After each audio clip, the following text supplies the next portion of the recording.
तुमसे 5 लाख रुपए मांगे हैं ना एलिफ साहिबा ने? नहीं बेटा, हरगिज नहीं, तुम ये रकम नहीं दोगे उसे।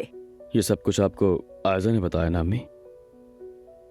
अरे भाई, जिसने भी बताया हो क्या फर्क पड़ता है? लड़की फिक्रमंद थी इसलिए मुंह से निकल गया इसके, और तुम्हारी फिक्र करना इसका हक है। काश कि मुझसे पहले पूछ लेते। तुम ये क्या बड़बड़ा रहे हो बेटा? नहीं, कुछ नहीं कह रहा मैं।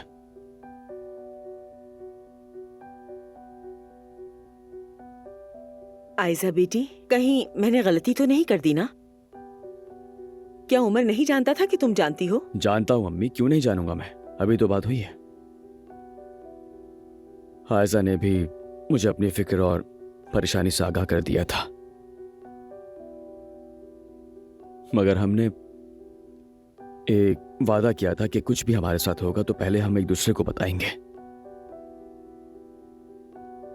अपनी हर परेशानी, हर खौफ का जिक्र किसी और से करने से पहले एक दूसरे को बताएंगे, है ना आयजा?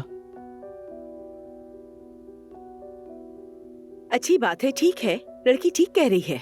मुझे समझ नहीं आता आखिर ये कर्ज वाली बात आई कहाँ से बेटा? 5 लाख है बेटा, नहीं ऐसा नहीं हो सकता। आराम से अम्मी, वो अंदर ही है, सुन लेगी। सुन ले तो सुन ले। ठीक है, एलिफ हमारे साथ पली बड़ी है, मगर बरसों से न कोई खबर है न कोई पता। जिंदगी ने उसे सुधारा या मजीद बिगाड़ा कुछ भी नहीं कह सकते।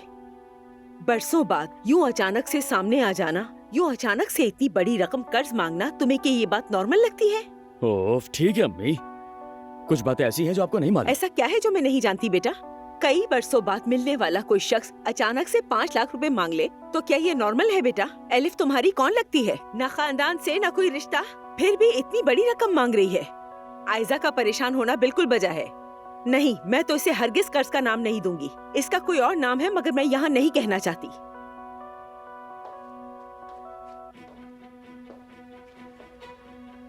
मैं जान सकती हूँ इस कर्ज का नाम क्या है नायला साहिबा? बताया, मैं जानना चाहती हूँ।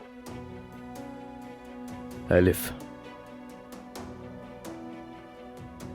क्या मैंने तुमसे पैसे मांगे थे उमर? बताओ इन सबको। आप लोग मेरे बारे में ऐसी बातें कैसे कर सकते हैं?